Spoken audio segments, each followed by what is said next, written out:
Et vous avez ajouté que vous avez vu du sang couler à flot. En tout cas, je n'avais jamais vu du sang, assez de sang humain comme ce jour-là. C'était sur les rampes d'escalier ou bien sur les marches de la rentrée? Sur les marches. Et on remarquait dessus les pas des gens qui entrent et sortent. Ça coulait comme un robinet. En tout cas, il y avait... Comme l'eau du robinet. En tout cas, il y avait suffisamment de sang. Inna lillahi.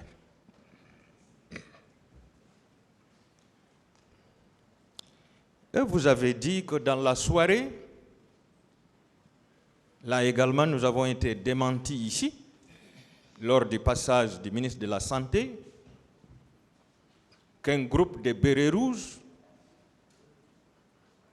en présence du ministre de la Santé, avait chassé les parents qui étaient venus chercher les leurs. Oui. Vous confirmez ça? Je le confirme, oui. Merci.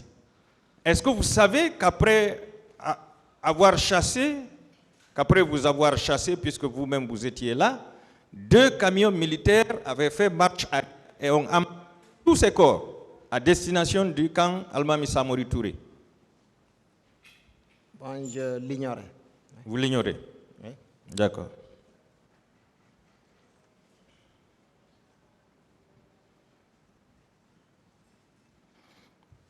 Et vous avez indiqué ici que certaines de vos connaissances vous ont informé qu'il y aurait des manifestants au camp Alpha Yaya Diallo et plus précisément dans les violons du colonel Pivi et ceux du colonel Moussa Tcheboro Kamara. Oui, je le confirme.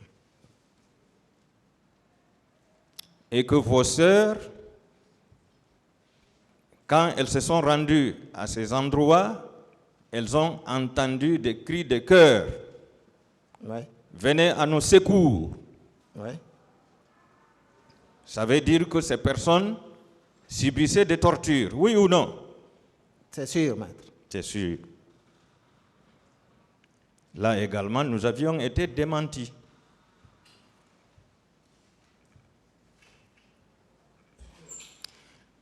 Et pendant ces cris,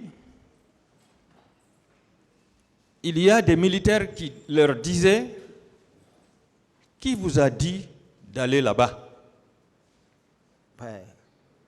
C'est ça, non? Tout à fait. Dans une indifférence générale.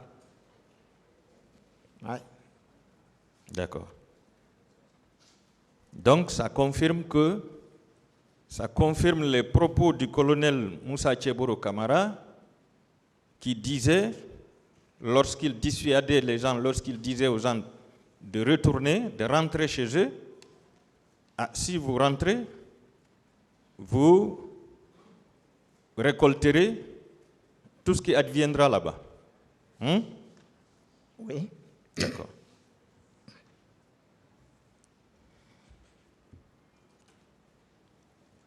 Parlons de la journée qui était consacrée à la restitution des corps.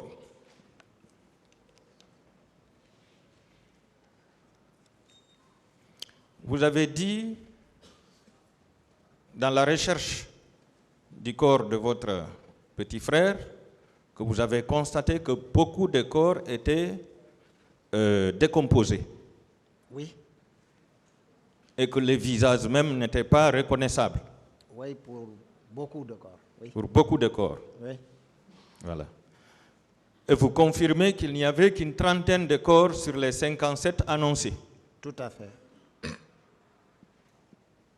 D'accord.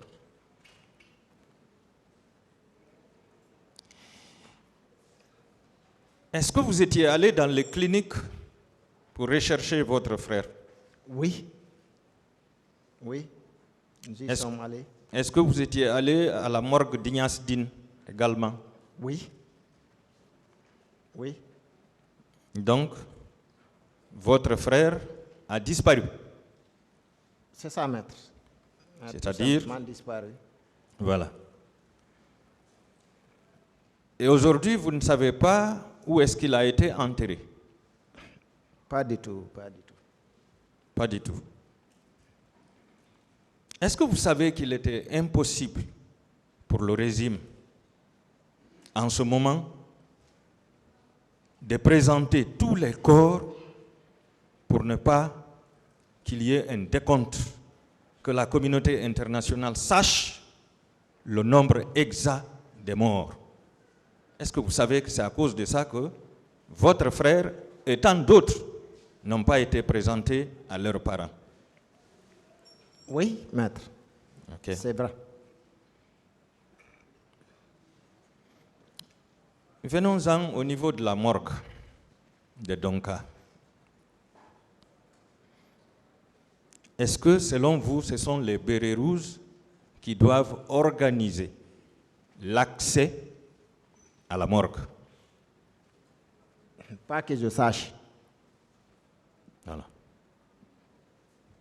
Les bérets rouges ont organisé l'accès ou bien ils ont interdit l'accès ce jour?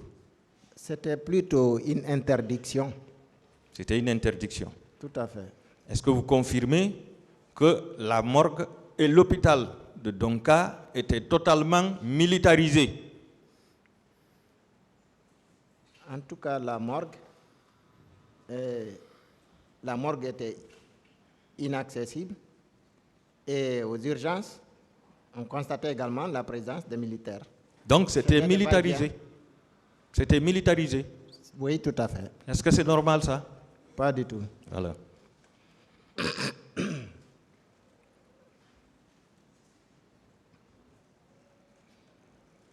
Est-ce que ces bérets rouges étaient armés ce jour? Mais bien sûr, maître.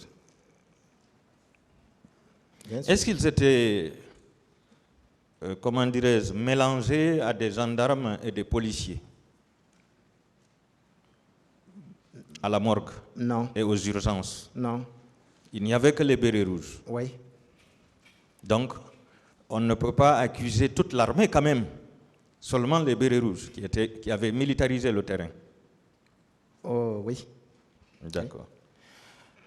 Puisque ils étaient avec leur chef, c'est-à-dire le ministre de la Santé, qui est également colonel, est-ce que ce n'est pas lui qui avait donné l'ordre d'empêcher tout accès à la morgue?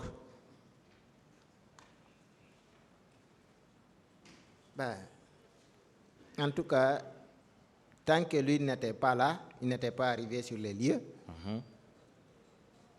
les responsables de la morgue qui étaient là filtraient quelques personnes. Et nous étions dans cette attente aussi. C'est à leur arrivée que tout cela a été arrêté et les gens dispersés. Donc, avant l'arrivée du ministre de la Santé et des bérets rouges qui l'accompagnaient, Oui. les gestionnaires de la morgue laissaient les parents des victimes entrer pour rechercher les leurs. Ça filtrait, il n'y avait aucune pagaille. Il n'y avait pas de pagaille. Les gens entraient pour voir. D'accord. Alors, qu'est-ce que vous demandez aujourd'hui au tribunal en tant que victime? Quel est votre sentiment sur ce que vous avez vécu, ce que votre frère a vécu le 28 septembre, ce que le peuple de Guinée a vécu le 28 septembre et les jours qui ont suivi? Quelle analyse faites-vous? Merci, maître. Ce que j'attends de ce tribunal, c'est rien d'autre que la justice. La justice pour les victimes. Est-ce qu'il peut y avoir justice sans qu'on ne retrouve les auteurs de ce massacre? Pas possible. Est-ce qu'il peut y avoir justice sans qu'on ne retrouve les fosses communes où ont été ensevelis les corps, et notamment le vôtre? Pas possible. Maître. Pas possible. Parce que si on s'en tient à ça uniquement, je vous dis, nous n'aurons que son souvenir. Nous n'avons même pas de tombe où nous recueillir. Pas de sépulture. Donc, un simple souvenir. Pourtant, c'est une personne qui a bel et bien existé, qui a vécu, qui a fait sa vie, et qui ne s'attendait pas à mourir ce jour-là. Il n'était pas parti dans l'intention de commettre quoi que ce soit qui soit contraire à la loi. Il était là. Il ne demandait pas autre chose. Dans votre PV, je me rends compte que vous vous êtes constitué partie civile. Tout à fait. Et vous avez fait une demande. Tout à fait. D'accord. Encore une fois, chers confrères, je vous demande du courage et je vous remercie. Merci, Monsieur le Président. Merci, maître.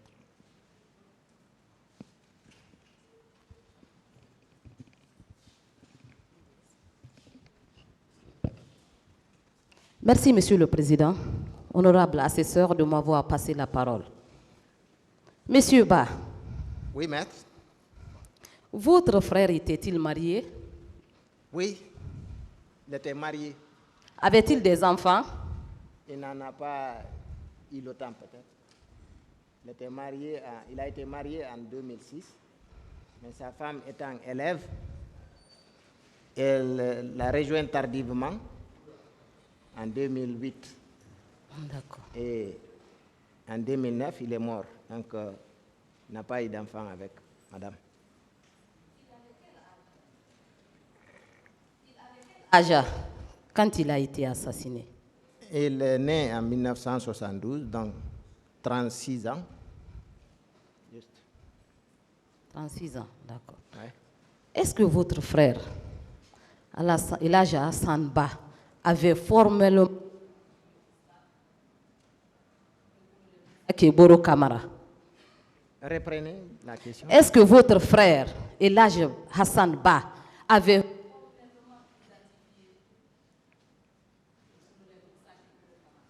Oui, maître.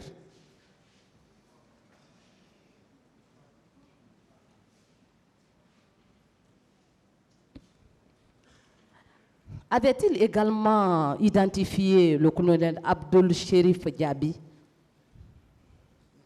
Non, parce que là, lui, il était porté disparu. C'est moi et mes sœurs qui l'avons identifié.